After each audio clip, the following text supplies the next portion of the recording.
주님께서는 무엇을 먹을까, 무엇을 입을까 염려하지 말라고 말씀하셨습니다. 그런데 솔직히 현실적으로 가능합니까? 우리가 살면서 염려하지 않고 살 수 있나요? 먹을 것, 입을 것을 가지고 염려하지 않고 살 수 있는 방법이 아니면 그 길이 있는 걸까요?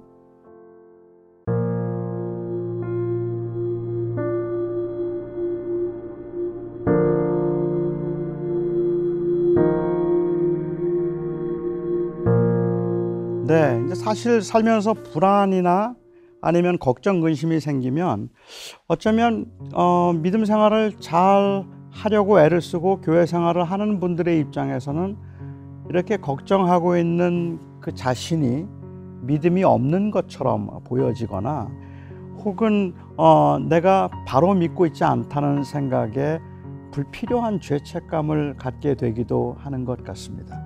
사람들이 그렇게 불필요한 죄책감을 가지고 염려라는 행위 자체에 대해서 우리가 잘못하고 있다고 생각하는 이유 중에 하나가 있다면 아마도 예수님께서 하신 말씀 때문에 그렇겠죠. 아무것도 염려하지 말라고 말씀하셨잖아요.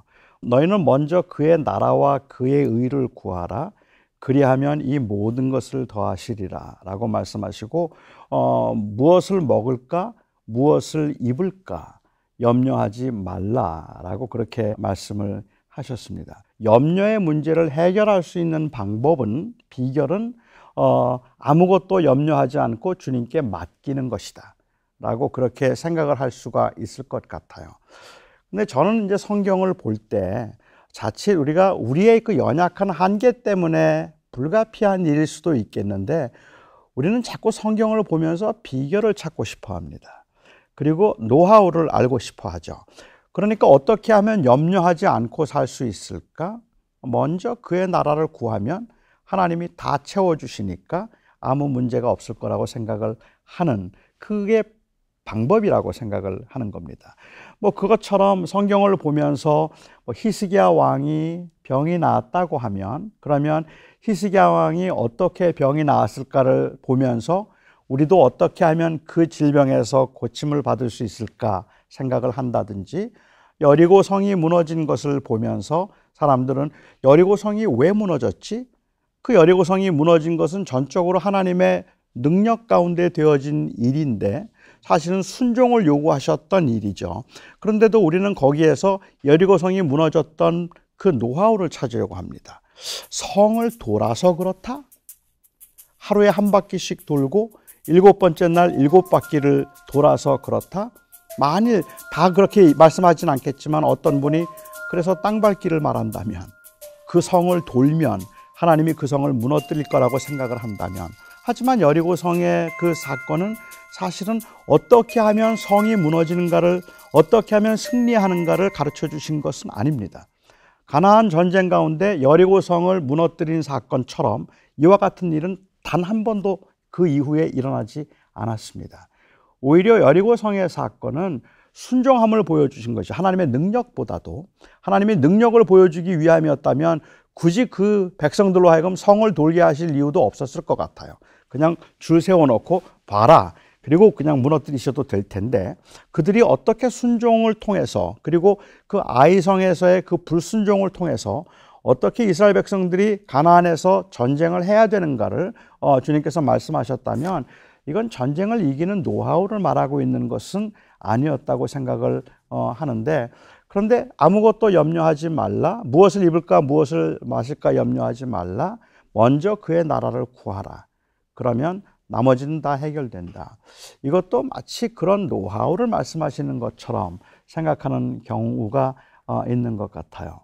행상을 하는 한 분이 계셨습니다. 근데 그분이 행상을 하면서 아주 힘들게 살았어요. 어렵고 버겁게 살면서도 마음에 가지고 있던 꿈이 있다면, 내가 이제 돈을 좀 모아서 그 돈을 가지고 시장 어귀에 가게터를 하나 장만하는 것, 그래서 더 이상은 행상을 하지 않고 가게를 운영하는 것, 그것이 그분의 꿈이었습니다.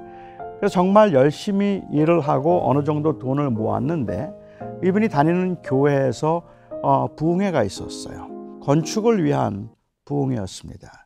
그리고 그날 부흥회를 하면서 강사 목사님이 하셨던 말씀이 하나님은 새빵살이를 하는데 교인들은 좋은 집에 산다고 이야기를 하고 먼저 그의 나라와 그의 의를 구하면 다 해결될 텐데 먼저 그의 나라와 그의 의를 구하지 않고 세상 일로 염려를 하고 있기 때문에 삶이 지지부지하다라고 그렇게 말씀을 하셨습니다.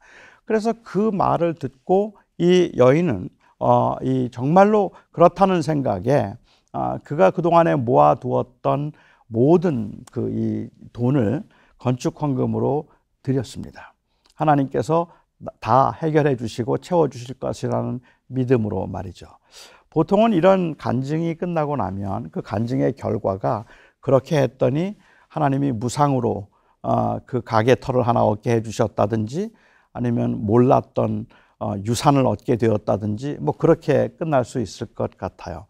저는 이 여인이 그런 간증을 한다면 저는 그게 틀렸다고 생각하지는 않을 것 같습니다. 그게 틀렸다고 말하지는 않을 것 같은데 그 이유는 그건 그 여인에게 어떤 사정이 있었는지 그 교회가 어떤 사정이 있었는지 모르기 때문에 저는 함부로 판단하고 싶은 마음은 없습니다. 하지만 일반적으로 그 간증이 갖는 위험이 있다면 그것은 바로 조금 전에 말씀드렸던 것처럼 공식화의 문제라는 말입니다. 특별한 경험을 자꾸 일반화시키려고 하는 경향이 있죠.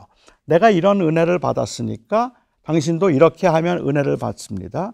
내 기도가 이렇게 해서 응답됐으니까 당신도 그렇게 하면 응답이 될 겁니다. 나는 이렇게 살았더니 하나님이 복을 주셨는데 당신도 이렇게 살면 큰 복을 받을 겁니다. 라는 식으로 그들이 경험하고 있는 그 특별한 하나님의 은혜를 자꾸 일반화시키고 공식화시키려는데 문제가 있다라고 볼 수 있을 것 같아요. 이런 간증이 가질 수 있는 두 번째 문제가 있다면 그것은 성과 속의 구분이라고 저는 생각을 합니다. 그러니까 일반적으로 교회와 관계된 것 아니면 종교적인 일들은 거룩한 일이라고 생각하고 세상적인 일들이나 일상생활에 필요한 것들은 다 세속적인 일이라고 생각을 합니다. 먼저 그의 나라와 그의 의를 구하라고 말하면 이 말의 의미가 먼저 그 종교적인 일들을 하면 교회 봉사를 하면 교회를 잘 섬기면 그러면 하나님께서 나머지는 잘 해결해 주신다라고 그렇게 이해를 하고 있는 것이죠. 그럼 우리는 종종 그래서 교회와 교회 밖 아니면 종교적인 것과 비종교적인 것 이것을 나누어서 성과 속으로 구분하려는 그러한 경향이 있지 않을까라는 생각을 해요. 그래서 하나님 앞에 먼저 그의 나라를 구했더니라는 말은 먼저 교회에 헌금했더니 먼저 봉사했더니 라는 말로 이해를 하게 되고 그러면 하나님이 다 채워주신다라고 생각을 하는 겁니다. 하지만 이것은 제가 생각할 때는 심각한 이원화라고 볼 수 있지 않을까 하는 생각을 합니다. 주님께서는 무엇을 먹을까 무엇을 입을까 염려하지 말라고 말씀하셨습니다. 그런데 솔직히 현실적으로 가능합니까? 우리가 살면서 염려하지 않고 살 수 있나요? 먹을 것, 입을 것을 가지고 염려하지 않고 살 수 있는 방법이 아니면 그 길이 있는 걸까요? 아니, 그 반대로 염려를 하지 않고 사는 삶이 혹은 태만하거나 아니면 무책임한 삶을 의미하는 것은 혹 아니겠습니까? 주님께서 아무것도 먹을 걸 위해서 염려하지 말라고 말씀하시면서 들에 핀 백합화를 보라, 공중에 나는 새를 보라. 그들이 길쌈도 하지 않지만 그렇지만 하나님께서 보호하시고 지키시지 않는가라고 이야기를 한다면 그러니까 예수님께서 우리에게 기대하시는 삶의 방식이 그렇게 그냥 아무것도 준비하지 말고 염려하지 말고 그냥 그렇게 하루하루를 살아가는 그러한 그 인생관을 주님께서 지금 말씀하셨다고 볼 수 있을까 하는 생각을 해볼 수 있을 것 같아요. 저는 우선 이 말씀이 무엇을 의미하는가를 이해하기 위해서는 이 말씀이 무엇을 의미하지 않는가를 좀 생각해 볼 필요가 있다고 생각합니다. 우선 이 말씀이 의미하지 않는 바는 태만함이나 무책임함을 권장하는 그러한 삶은 아닙니다. 사람들이 가지고 있는 대부분의 걱정들은 책임감에서부터 비롯되는 경우들이 허다하게 많습니다. 대부분의 염려는 우리의 일상에서 책임감에서부터 비롯되는 염려들일 텐데 아무것도 걱정하지 말라는 말씀이 그것들로부터 자유하라는 말씀을 하고 있는 건 아니어야 한다는 말이겠죠. 여기에 먹고 마시는 것에 대한 염려는 사실은 마태복음 6장 전체에서 보면 이것은 외식과 밀접한 관계를 가지고 있습니다. 그러니까 마태복음 6장에서 처음 말씀하셨던 외식의 종류로는 종교적 행위에 있어서의 예식입니다. 유대인들이 경건한 삶을 살아가기 위해서 유대인들의 그 경건 활동 가운데 중요한 세 가지는 기도, 그리고 금식, 또 구제였습니다. 그런데 주님께서는 말씀하시기를 너희는 기도할 때에 골방에서 기도하고 시장 어귀나 회당에서 사람들에게 보이려고 기도하지 말라라고 말씀하셨어요. 그리고 또한 주님께서 금식에 관해서 말씀하시면서는 너희는 금식할 때 머리에 기름을 바르고 사람들에게 금식하는 것을 보이지 않도록 하라고 말씀하셨고, 그리고 또한 주님께서 말씀하시면서 구제할 때는 나팔을 불지 말라라고 말씀하셨습니다. 이 세 가지 그 경건 행위에 대해서 문제가 되었던 그 동일한 그 공통적인 문제가 있다면 하나님을 향한 것임에도 불구하고 하나님을 의식하지 않고 사람만 의식했다는 겁니다. 그러니까 사람에게 보이려고 그들이 이 일을 했다는 것이죠. 사람에게 보이려고의 반대말은 사람에게 안 보이려고가 아닙니다. 그러니까는 골방이 주님께서 말씀하고 계시는 가장 최고의 장소라는 이야기를 하고 있는 것도 아니고, 오른손이 하는 것을 왼손이 모르게 하라는 말의 의미는 아무도 모르게 하라는 의미가 아니라 사람에게 보이려고 할 것이 아니라 그것은 하나님에게 보이도록 해야 한다는 것이었습니다. 또 다른 한 종류의 위선으로 주님께서는 염려를 말씀하셨다라고 저는 생각을 합니다. 그러니까 먹고 사는 문제에 있어서는 우리가 하나님의 주권을 인정하지 않으려는 그러한 모습인 거죠.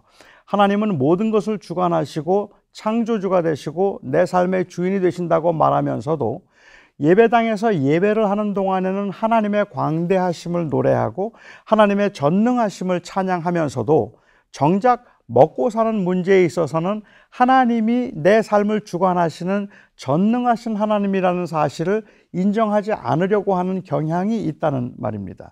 이것은 이원화의 결과라고 볼 수 있겠는데, 그러니까 사람들이 교회에서 찬양을 하면서 하나님은 광대하시다, 하나님의 은혜를 높인다면 그것은 결코 진실한 마음으로 한 것일 수도 있어요.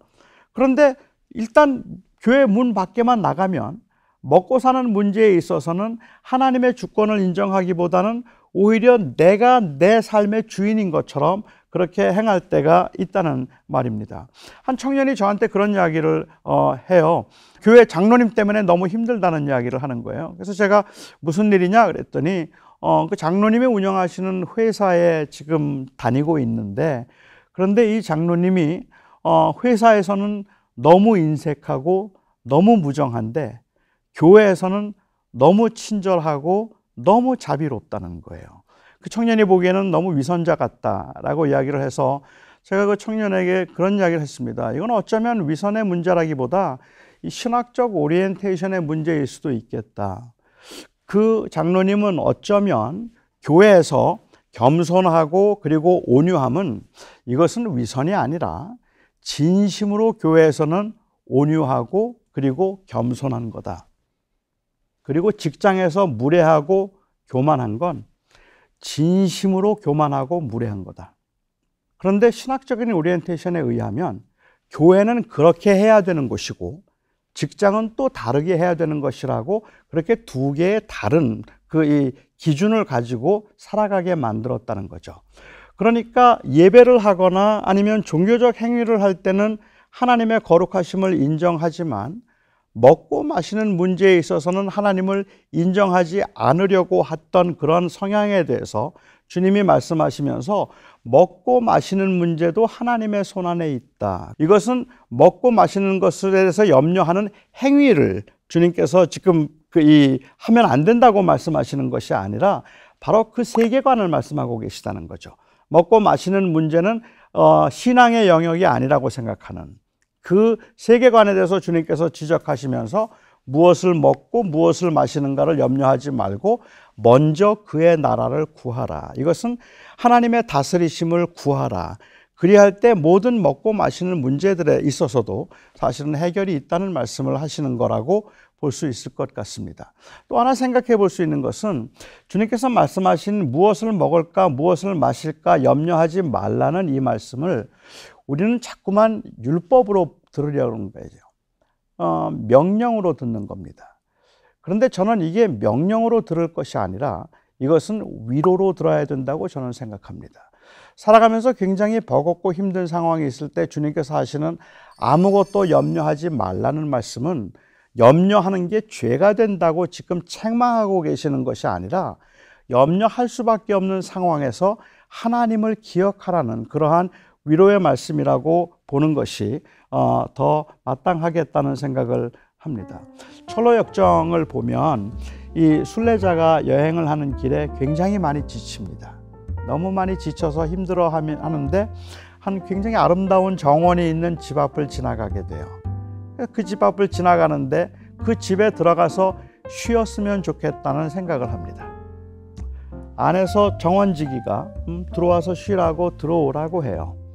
그래서 그 문 안으로 들어가려고 하다 보니까 그 문 어귀에 사자가 있는 거예요. 사자가 으르렁거리고 있어서 무서워서 들어가지를 못합니다. 당연히 못 들어가겠죠. 그래서 막 못 들어가고 쩔쩔매고 있는데 이 안에 있는 동산지기가 말해요. 아무것도 걱정하지 말라고, 잘 보라고. 그 사자는 사슬에 묶여 있었어요. 그래서 절대로 그를 해칠 수 없는, 물 수 없는 상황에 있었습니다. 그러니까 아무것도 염려하지 말고 들어오라고 격려를 합니다. 하지만 이 순례자는 못 들어가요. 사자가 묶여 있다는 것을 머리로는 알겠는데, 그런데 실제로 그 사자가 물 수도 있다는 생각, 그리고 그 두려움 때문에 발걸음을 떼지 못합니다. 안에서 계속해서 격려합니다. 걱정하지 마. 염려하지 마. 괜찮아. 그러니까 들어와라. 그 말을 듣고 조심스럽게 한 발을 내딛었다가 사자가 으르렁거리면 또 뒤로 물러서고 또 으르렁거리면 또 뒤로 물러서는 상황이죠. 그런데도 지속적으로 그 앞으로 나아갈 수 있으면 사자가 묶였다는 사실을 알고 있고 그것을 동산지기가 끊임없이 리마인드를 시켜줘서 그것을 다시 상기하게 해주어서 그래서 걸어갈 수 있는 겁니다. 주님께서 우리에게 아무것도 염려하지 말라고 말씀하실 때 이 말의 의미는 염려라는 행위를 하는 것을 책망하고 계시는 것이 아니라 정말로 그 물결이 거세다는 것도 알고 있고 그리고 우리 앞에 놓여 있는 그 문제가 굉장히 심각하다는 것도 알고 있지만 우리의 삶 속에서 일상적인 것들 혹은 일반적이고 먹고 사는 그 문제에서 오는 그 부담과 불편함 가운데 있더라도 너희는 아무것도 염려하지 말라는 말씀은 이건 오히려 위로라고 생각합니다. 하나님이 그것도 주관하신다죠. 하늘에 나는 새를 보라. 들에 핀 백합화를 보라. 하나님이 지키시지 않는가? 그래서 그들이 살아가고 있지 않은가?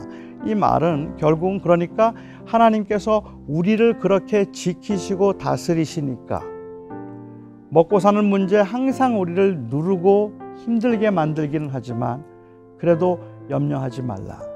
가족이 아프다는데 염려가 안 되겠습니까? 사랑하는 자녀들이 삶의 방향을 찾지 못해서 방황하고 있는데 왜 걱정이 안 되겠습니까? 염려할 수밖에 없는 그 상황에서도 하나님을 놓치지 말라고 하나님이 주관하시고 그리고 그 나라와 그의 의를 구하라. 하나님이 다스리심을 잊지 말라는 그러한 말씀이라고 볼 수 있을 것 같습니다. 종종 여러분들이 그 교인들 중에 저에게 그런 질문을 하세요. 믿음이라는 게 뭡니까? 라고 물으면 저는 이제 믿음이라는 것은 모든 것을 제자리에 놓고 보는 것입니다. 라고 그렇게 대답을 하기도 합니다. 여러분 손가락 2개면 세상을 가릴 수 있습니다. 손가락 2개면 세상을 가릴 수 있습니다. 언제 그럴까요? 손가락 2개를 눈에 가까이 가져왔을 때 그렇습니다.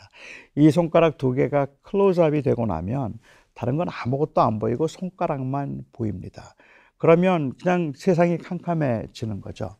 저는 믿음이라는 것이 무엇일까? 그리고 그 고난 가운데 우리가 하는 기도가 무엇일까라고 말하면 이 손가락을 없애버리는 것이 아니라 손가락을 끌어내려서 제자리에 놓고 보도록 하는 것입니다.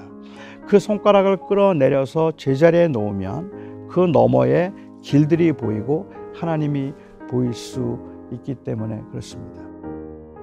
사실 요즘 세상은 참 살기가 힘들어요. 근데 요즘 세상뿐만 아니라 인생은 사람이 살기에는 좀 버겁다 했던 그 어떤 분의 말이 맞는 것 같아요. 걱정이 끊이지 않고 그리고 마음속에 불안함이 있고 염려가 있습니다. 우리는 그런 염려로부터 신앙을 가지면 조금 자유해질 수 있을 거라고 생각하고 그래서 좀 편안할 거라고 생각을 했는데 신앙을 가져도 여전히 불안하고 여전히 삶 속에서 오는 그 삶의 무게는 사실 감당하기 어려울 만큼이나 우리를 짓누를 때가 많이 있습니다. 내가 조금 더 여유로운 삶을 살면 괜찮을까 생각하기도 하고 내가 조금 더 건강하면 괜찮을까라는 생각을 하기도 해서 스스로 강해지려고 굉장히 애를 많이 쓰기도 하죠. 하지만 그 인생이 그렇게 한다고 해서 그 염려와 불안이 사라지는 것이 아니라면 우리는 우리의 삶의 현장에서 굉장히 힘들고 버겁지만 이걸 나 혼자 살아가고 있는 것이 아니라 하나님이 나와 함께 하시고 나와 동행하신다는 사실을 우리가 확인하고 인정하는 게 중요하겠다는 생각을 합니다. 그게 바로 위대한 신앙의 힘이겠죠. 바로 그 말씀을 주님께서는 염려하지 말라라고 말씀하셨다고 생각합니다. 여러분들의 삶의 현장에 여전히 버겁고 힘든 일들이 많이 있지만 제가 감히 여러분들에게 괜찮습니다, 염려하지 마세요 라고 말한다면 여러분들의 이 삶의 현장에서 느끼는 그 무게를 무시해서 하는 말이 아니라 정말로 하나님께서 우리와 동행하시고 지켜주실 것이니까 괜찮습니다라는 그러한 의미입니다. 부디 힘들고 어려운 시대를 살아가고 있기는 하지만 그래서 염려와 걱정이 끊이지 않는 우리의 삶의 현장이지만 그 염려와 근심과 불안 가운데도 하나님이 여전히 나의 하나님이라는 사실을 잊지 않기를, 그래서 새 힘을 또 용기를 내고 살아내시기를 바랍니다.